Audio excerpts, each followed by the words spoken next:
What's going on, guys? It's Greg here, aka NYPrepper. In this video, I want to talk to you about how to survive nuclear war. And this is part 9 in my How to Survive Nuclear War series. If you haven't seen the previous parts, I recommend you go and watch them. I talk about how to protect yourself from radiation. I talk about radiation doses. I talk about different types of nuclear weapons. I talk about nuclear war targets. I talk about how to build an improvised fallout shelter, how to find a fallout shelter, and what type of structures are suitable to use as a fallout shelter. I've talked about so many things in the prior parts in this series. So I recommend you go and watch parts 1 through 8.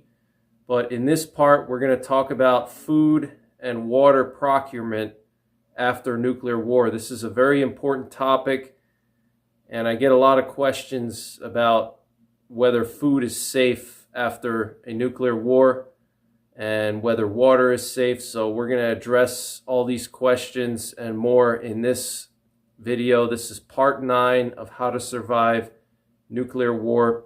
So thank you guys so much for all your support, and let's get right into it.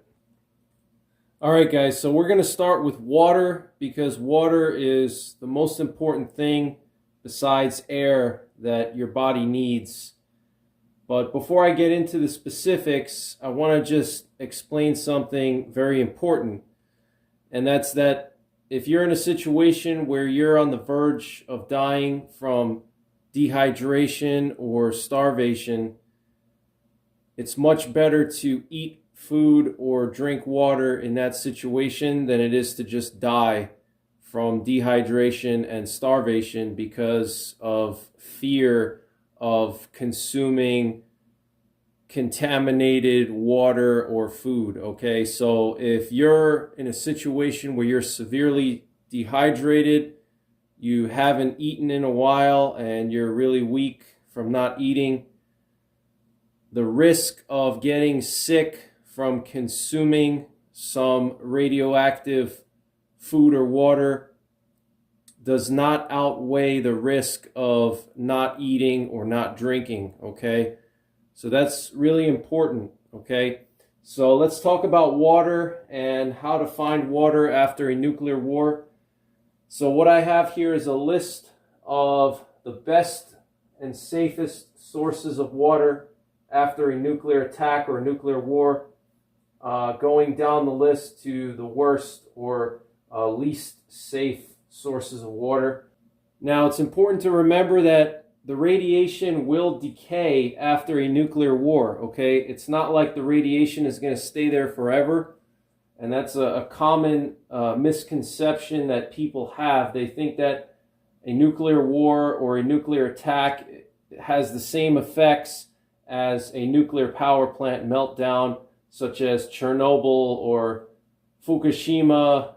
For example, in Chernobyl, you have the exclusion zone around Chernobyl, which is going to be radioactive for thousands of years. And that's what people think happens after a nuclear war, and that's just not the case, okay? Chernobyl and Fukushima and nuclear power plant meltdowns are completely different than the detonation of a nuclear warhead. When you detonate a nuclear warhead, you don't have that persistent radiation in the environment. The radiation decays after a couple of weeks, and even after a few days, the most harmful levels of radiation will decay, okay? Even in as little as 48 hours, the really high levels of radiation will start to break down. So that's very important to remember, okay? So with time, the radiation will eventually completely subside. So it's really just the initial first few days to the first few weeks after a nuclear attack or a nuclear war that you have to be concerned about contaminated water and contaminated food and getting exposed to radiation, okay? Time will eventually take care of the radiation after a nuclear attack or a nuclear war. So just remember that, okay? It's not like you're going to have to deal with this for years or months or something like that. The radiation will break down relatively quickly. So knowing that, that's a huge advantage in your favor to help you survive, because you can stockpile water, you can stockpile food, and then you don't have to worry about going out into the environment and potentially procuring contaminated water and contaminated food, okay? The whole purpose of being a prepper is to avoid putting yourself in risky situations by preparing now before the nuclear war starts, okay? So make sure you have at least 2 weeks of drinking water on hand at all times in your house, in your apartment, wherever your primary place of abode is. Keep at least 2 weeks of water, okay? So this way, if you have to go into a fallout shelter, which for most people is going to be their basement, if you have to go into your basement for 2 weeks and wait for the radiation levels to subside, you have plenty of water, okay? Same thing with food, all right? It's not hard to stockpile 2 weeks of food, okay? People spend hundreds of dollars on designer clothing and Nike Airs, okay? If you can spend hundreds of dollars on shoes and designer shirts and Oakleys, you should be able to afford 2 weeks of canned food, okay? You can go to your local Walmart and stock up on canned food and you're good to go. 2 weeks is bare minimum, but this way you don't have to worry about procuring food and water from the environment, okay? So that's the number one most important thing, besides understanding that the risk of consuming contaminated water and food is less than the risk of dying from dehydration and starvation.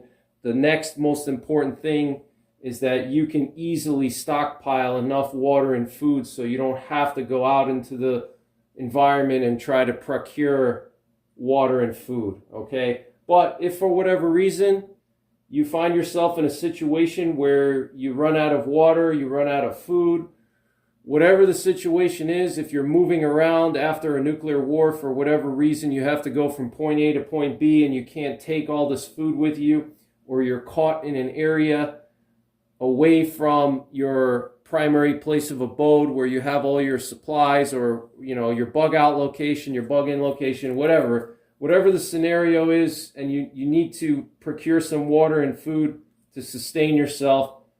That's what we're going to talk about, okay? So we're going to start with, like I said, best sources of water down to the worst sources of water.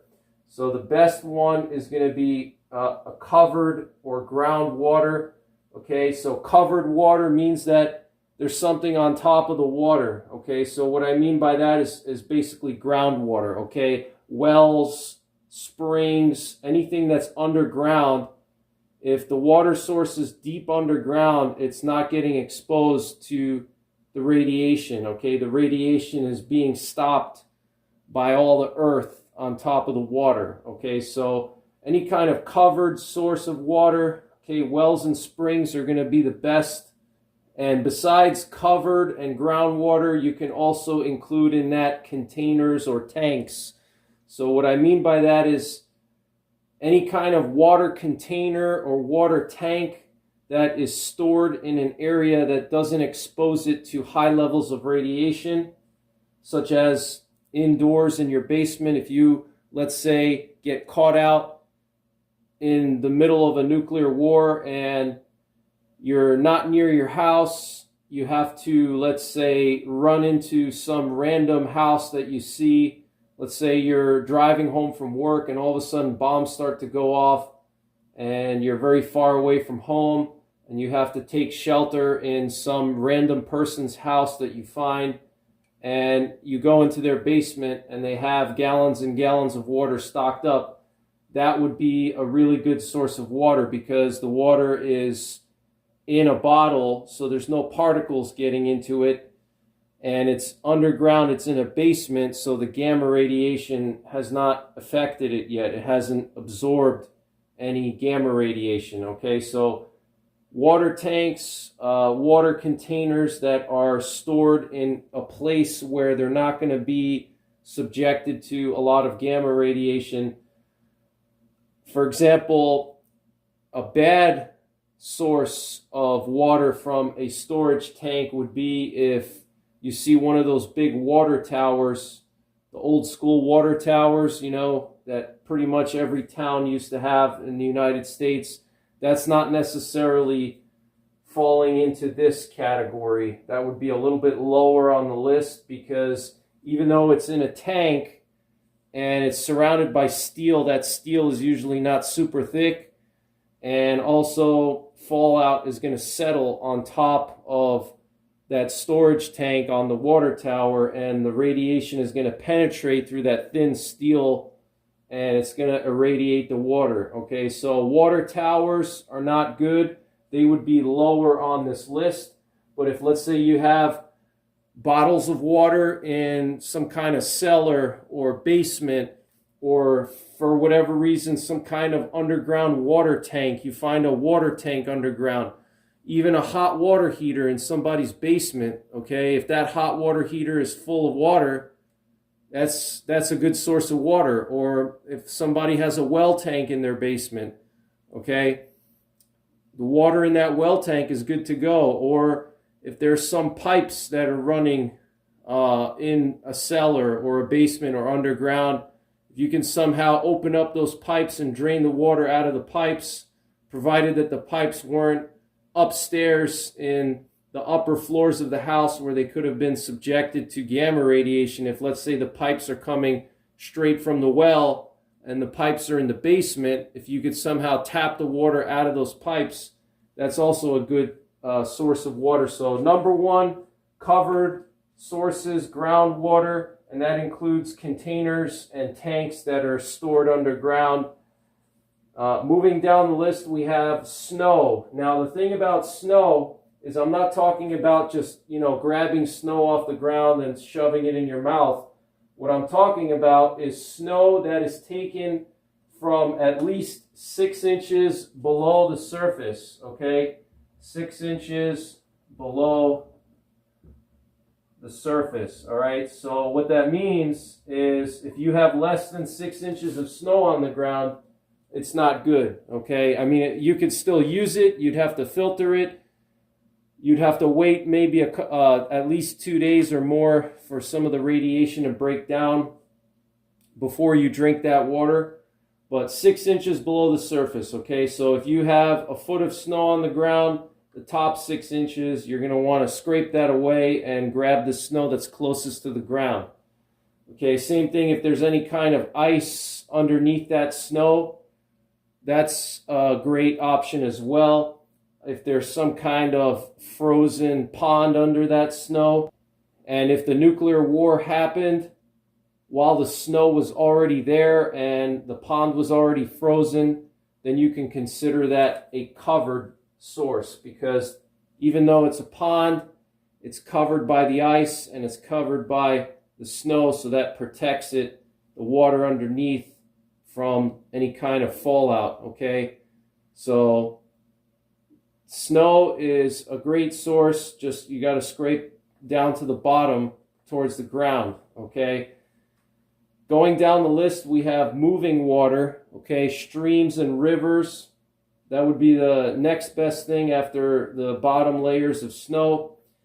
And the reason why moving water is good is obvious. When water's moving, the fallout that settles, the particles, they don't have a chance to sit in one area.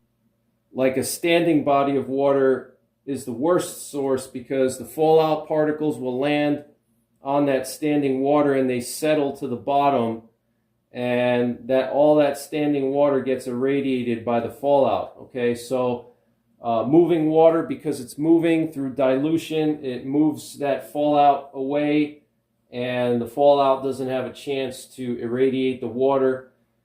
Now, one thing, like I mentioned about radiation, is the decaying factor, okay? Even standing water is fine after at least 2 days, okay? So the first 2 days is when the radiation is going to be the highest. After 2 days, the radiation will be 100 times less than what it was at the time of the fallout just landing, okay, just settling down. And that's from the 7-10 rule. For every factor of 7 in time, the radiation decays by a factor of 10, okay? So 48 hours is 2 factors of 7, which reduces the radiation by 2 factors of 10 or 100, okay? So it'll be 100 times less radiation after 48 hours.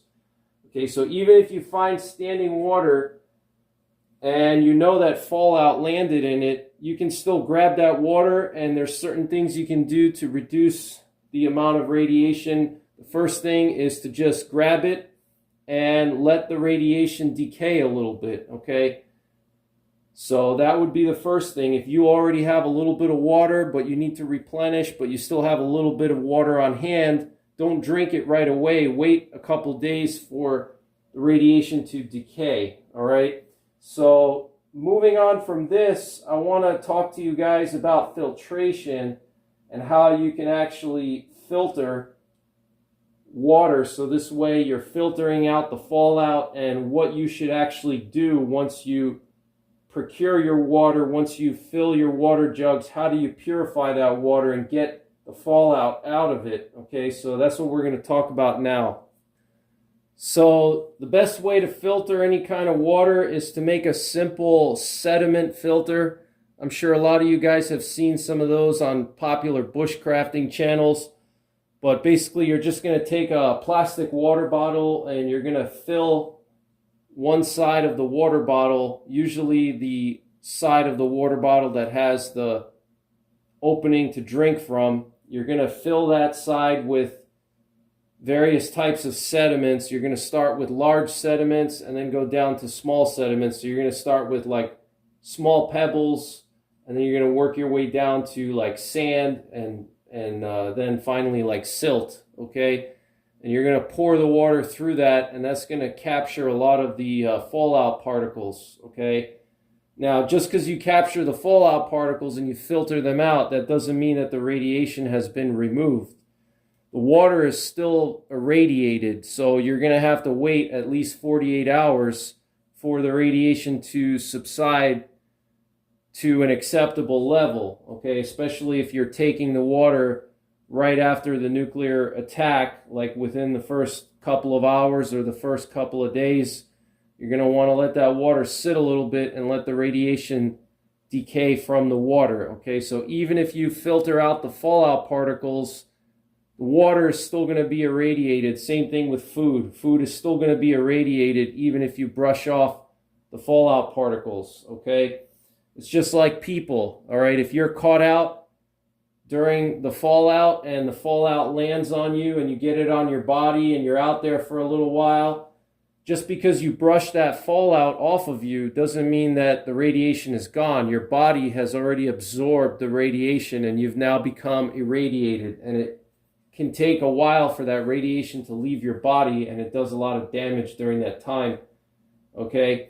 So that's just something to remember. No matter how much you filter water or clean food, it doesn't matter because it's already irradiated, so you need to wait some time for the radiation to decay from that food or water source, okay? So simple filter, use a plastic water bottle, fill it with sediments on one side, pour the water through, and it'll trap the fallout particles. Now, if you're taking water from a stream or river, any kind of moving water source, you can just use seepage to filter the water, okay? So what I mean by that is, rather than grabbing the water directly from the river or the stream, what you do is just dig a hole a few inches off to the side of the river, and when you dig that hole, the water is just going to seep through that little bit of earth that you have separating the hole that you dug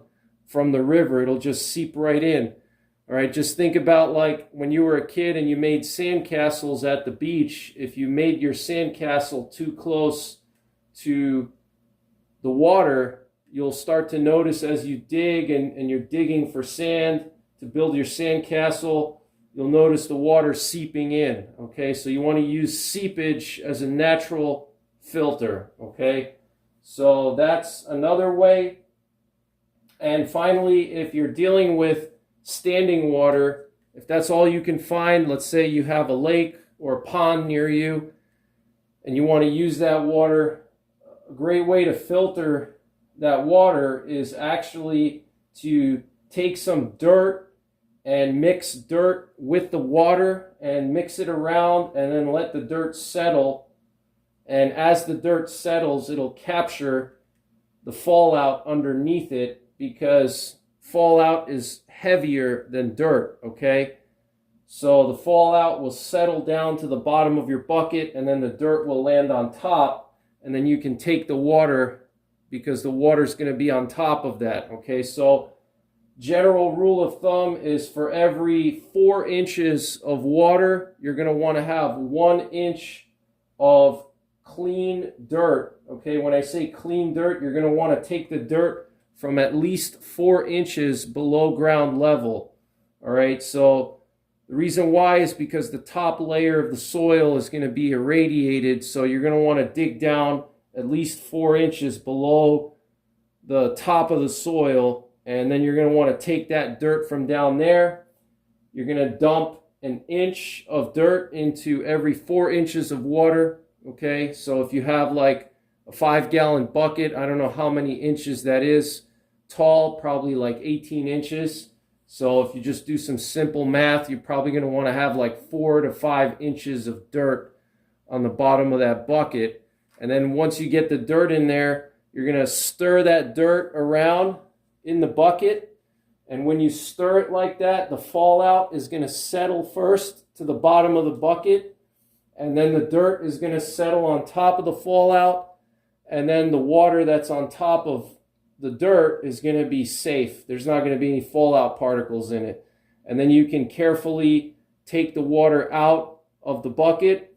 You're still going to want to let that water sit for a little bit so it decays, the radiation decays, okay?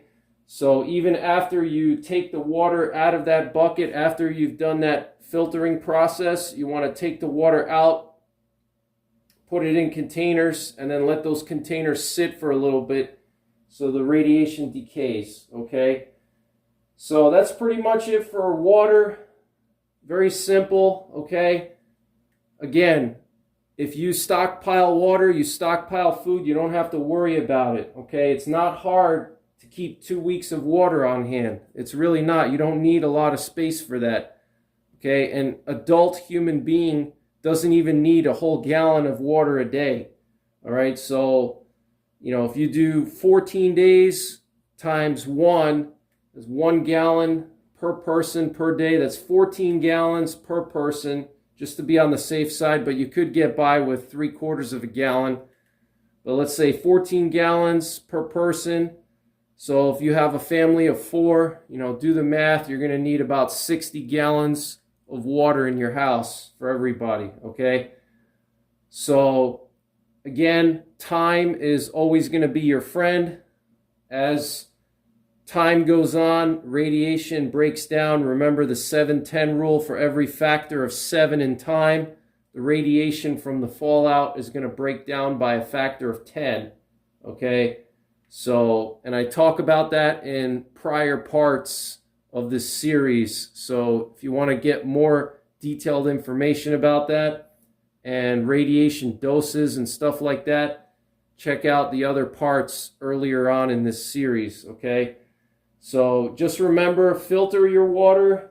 If you're getting the water from anything other than a covered source or groundwater or a tank or a container that's underground, anything other than this, snow, moving water, or standing water, you're going to want to filter that water, and then you're going to want to let it sit, preferably for 2 days, so the radiation breaks down to a safe level. And remember, if you're on the verge of dying from dehydration, or you're starting to feel really sick, you feel like your kidneys are going to fail, you're better off just drinking the water and getting a little bit of radiation in you than having kidney failure. Okay, so now we're going to talk about food.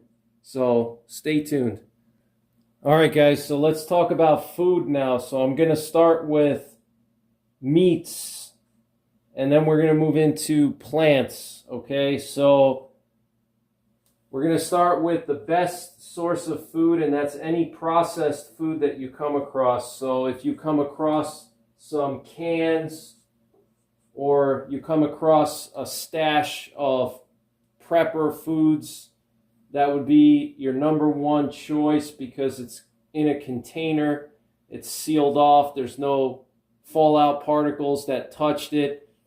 Still, it would be irradiated, but like I said, the risk of death from not eating is worse than the risk of eating a little bit of contaminated food or irradiated food.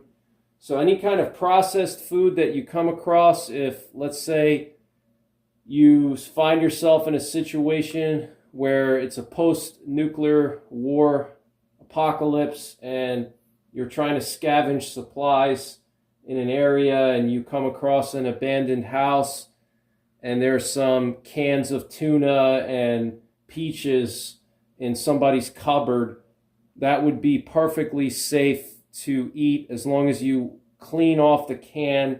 So when you open the can, there's no radioactive particles that fall into the can when you're opening it. Okay, so just make sure you clean off the can. It sounds kind of funny, okay, but clean off the can thoroughly.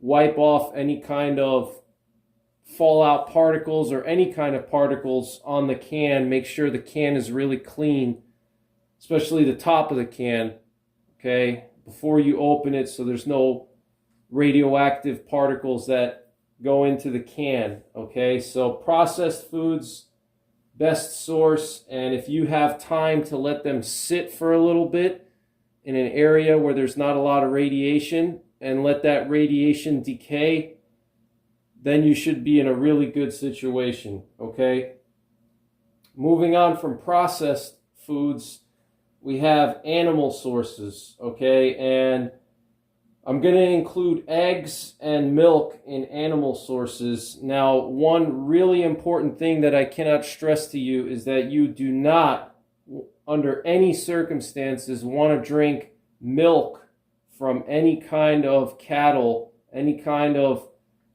animal after a nuclear war, okay? And the reason why is all of the radiation is going to be accumulated in that milk from that animal, okay? So cow's milk, goat's milk, sheep's milk, whatever, you do not want to drink any kind of milk after a nuclear attack or nuclear war, okay? Absolutely, under no circumstances should you drink milk, okay? The radioactive contamination is going to be extremely high.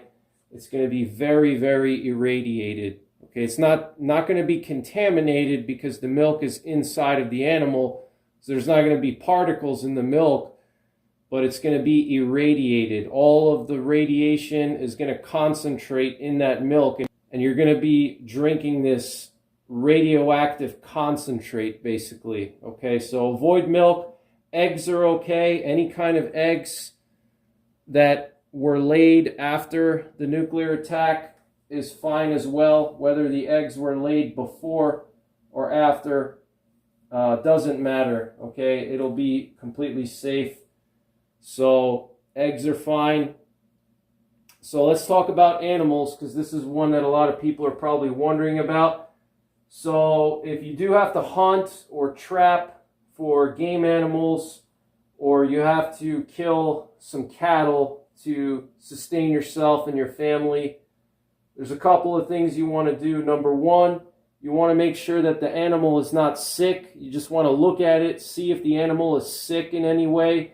Does it look like it has a fever? Does it look kind of unhealthy? Avoid any kind of animal that looks even a little bit unhealthy. It doesn't look normal, doesn't look right. The reason why is that the effects of radiation on animals are basically the same as on people. And what happens is, when animals are exposed to high levels of radiation, it breaks down their white blood cells and their bodies can't fight infection anymore, just like people.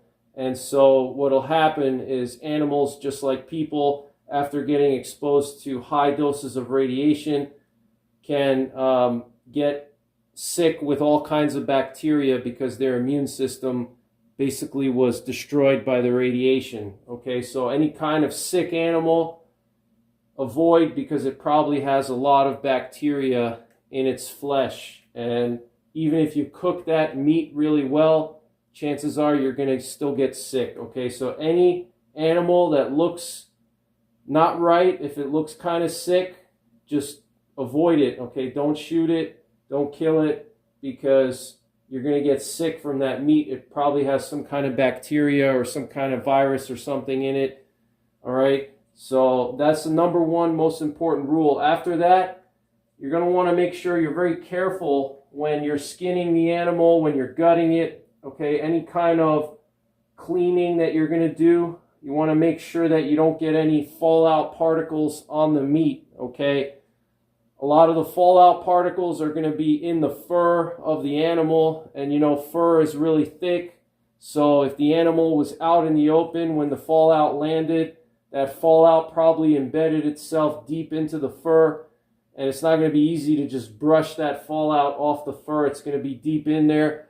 So when you're skinning the animal, you want to be very careful so none of those particles fall onto the flesh. Okay, so very careful when you're skinning. Try to brush off any visible fallout. Okay, obviously don't use your hand, use something else. Brush off the fallout, and be very careful when you're skinning so you don't contaminate the meat and get it messed up with the fallout particles. Okay, you want to discard all the organs. You don't want to eat any of the organs, because the organs are going to have a lot of the radioactive isotopes. Okay, the radiation is going to concentrate itself in the organs, so avoid any organs. You're going to want to remove all the organs from the animal. Okay, fully gut the animal, and do not eat any organs. No liver, no heart, nothing. Okay, get rid of it. All right. You want to avoid any kind of bone foods. Okay, like bone marrow. You do not want to eat bone marrow. Okay, that is where radiation really concentrates itself in bones of animals and people too. Okay, 90% of the radiation in an animal or a human being is going to be concentrated in the bones. Okay, so you don't want to eat any kind of bone marrow. You don't want to make any kind of broth or anything, any kind of bone broths or soups. You don't want to make any kind of soups. Okay, because you're going to get all that radiation out of the bone and into the soup or into the broth. Or if you're eating the bone marrow, you're going to be eating like concentrated radiation. Okay, so avoid anything with bones, bone broths, bone meals. Don't give your pets the bone broths or bone meals. Don't grind it up and give it to your pets. Another thing too is you don't want to eat the meat that's right around the bone. You want to eat the meat up until like probably about 1/4 inch around the bones. You're going to want to leave about 1/4 inch of meat around the bones. Okay, so you want to have a little bit of a gap between the bones and the meat that you're going to eat. So leave a little bit of meat around the bones. Don't eat all the way down to the bone. Okay, so moving on from animals, we have fish.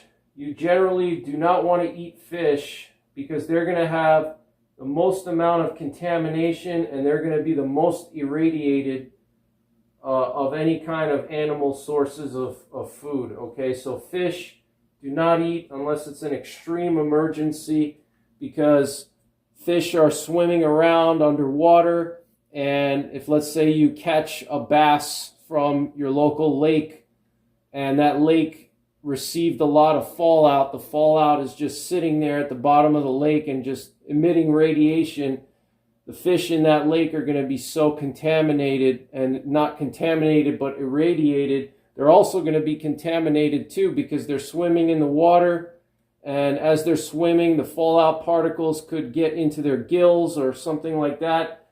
So fish you want to generally avoid unless it's an absolute emergency. Okay, so now we're going to move into plants, and let's talk about plants. All right, guys, so finally we're going to talk about plants now, okay? I know a lot of you guys are going to be interested about this because I'm sure a lot of you guys have a little garden in your backyard or inside your house. So this is an important topic. So just like before, we're going to list best to worst, okay? So the best type of plant to eat is going to be what I call a ground plant.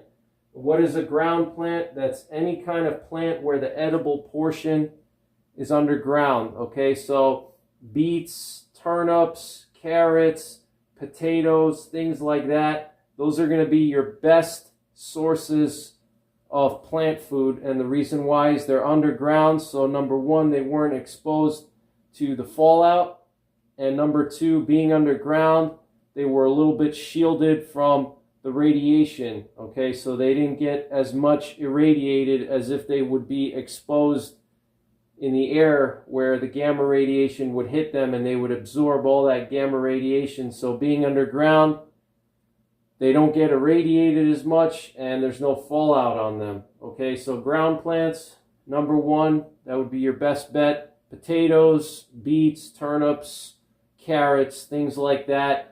Anything that's edible underground. Onions is another one, wild onions, okay? Moving on from that, your second best type of plant to eat would be a thick-skinned plant. And what I mean by that would be like grapefruits, bananas, oranges, tangerines, clementines, things like that where they have a thick skin on the outside that you have to peel off, okay? Pineapples, something like that. Something with a thick skin that's going to protect that inner edible portion, and you can easily peel off the skin, or you can cut the skin off if we're talking about like a pineapple or something like that. Okay, and because the skin is pretty thick, you don't have to worry about the fallout particles being embedded into the edible portion. Okay, so thick-skinned will be second best. Oranges, grapefruits, bananas, pineapples, things like that with a nice thick skin. Okay. Down the list from that, third best is going to be thin-skinned fruits or plants. So we're talking about apples, tomatoes, kiwis. It has a very thin skin. Okay, so the problem with a thin skin is that the fallout particles can penetrate that skin real easily in various different ways. For example, if let's say the fruit falls on the ground and it lands on the fallout, the weight of the fruit landing on the fallout, that fallout can penetrate through the skin and get into the edible portion, okay? Or just from handling it, grabbing it, you can embed those little particles into the fruit itself. So thin skin would be third best. Potatoes would be another type of thin-skinned plant unless you harvest it from underground. If you harvest the potato from underground, then it's going to be considered a ground plant. But if you found the potato out in the open, like, for whatever reason, if there were just potatoes laying out in the open, that would be part of thin skin. It wouldn't be good, okay?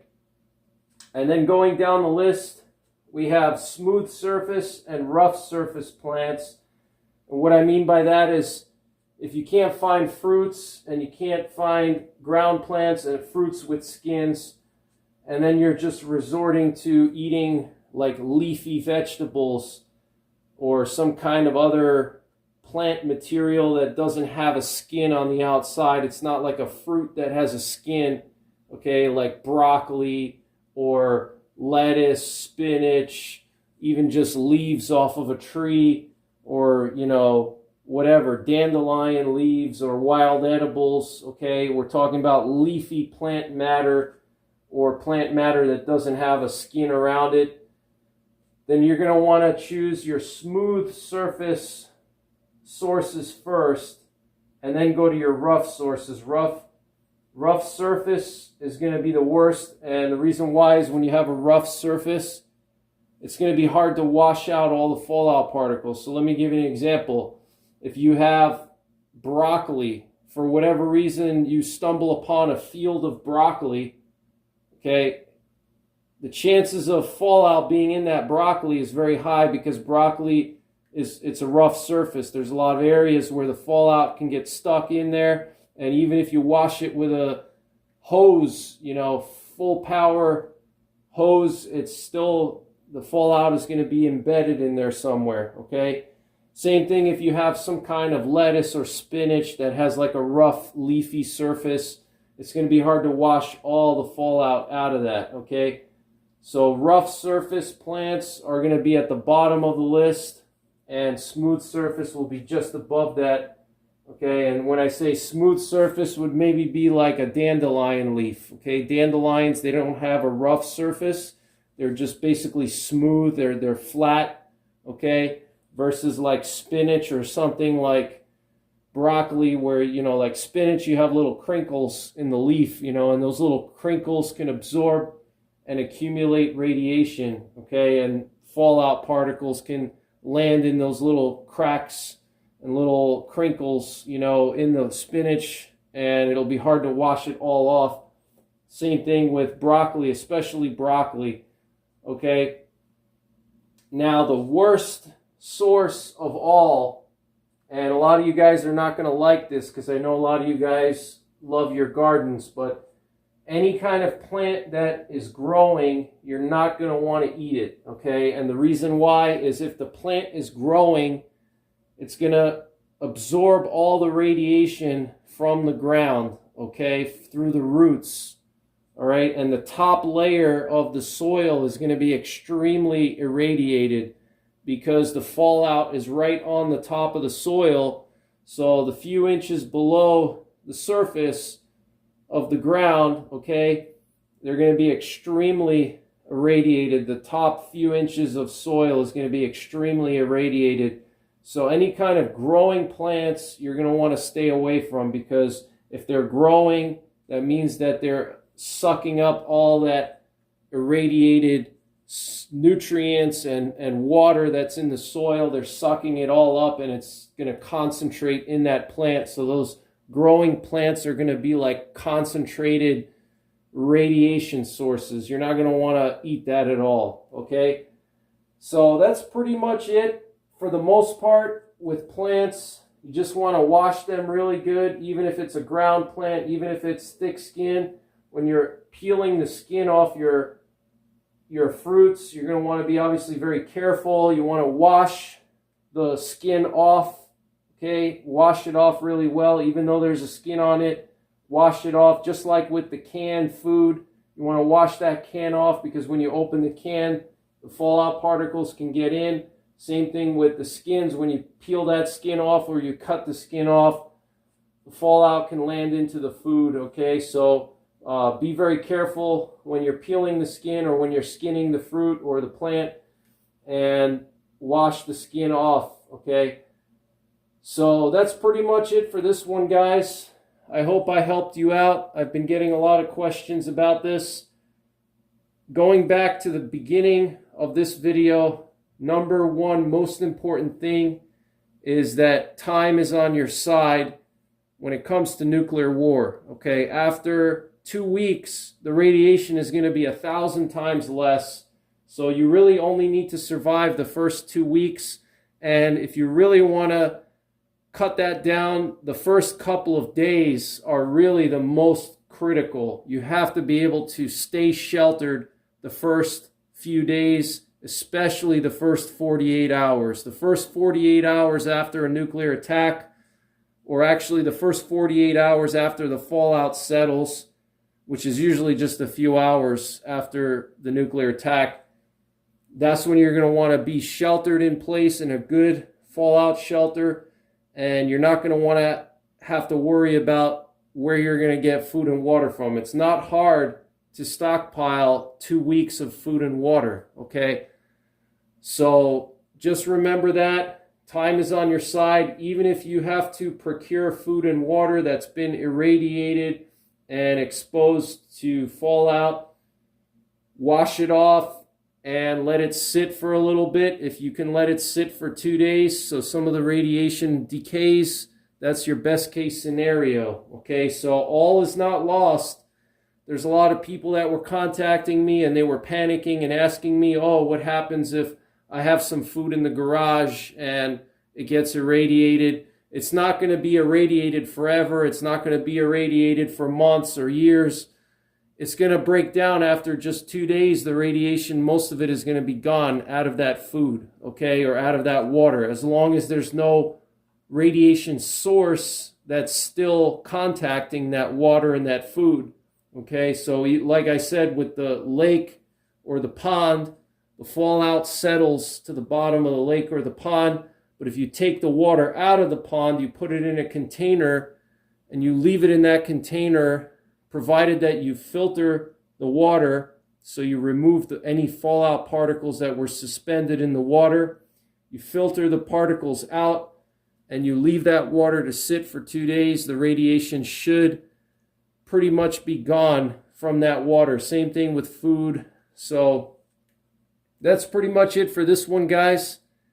I encourage you to watch the previous parts in this series. I'll leave a link in the top right corner of this video. And on my website, www.NYPrepper.com, I have a bunch of nuclear war survival references.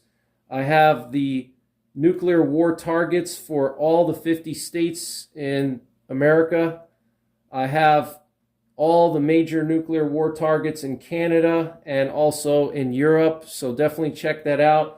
I have radiation shielding references. I have radiation dose references. I have anti-radiation pill doses on my website. So check out my website. Go to the prepping references and articles section and scroll down and you'll see all of my nuclear war related articles in there. Okay, so if you ever want to just brush up on something or double check something without rewatching this entire video or previous videos, if you go onto my website, prepping and reference articles, all of the most critical reference materials will be in there, okay? Because it's hard to memorize all these things, all these numbers and stuff like that, especially if we're talking about radiation doses or how many milligrams of potassium iodide do you give to an infant, stuff like that. How many inches of some type of material do you need to reduce the radiation by 50%? Nobody can memorize all of that, maybe if you're Captain America, but for us normal people, you know, we can't remember all these little details. So I have all the references on my website, okay? So that's pretty much it for this one. Take care. May God bless you. May God bless America. And don't forget the 3 Ps. Prepare, practice, and persevere.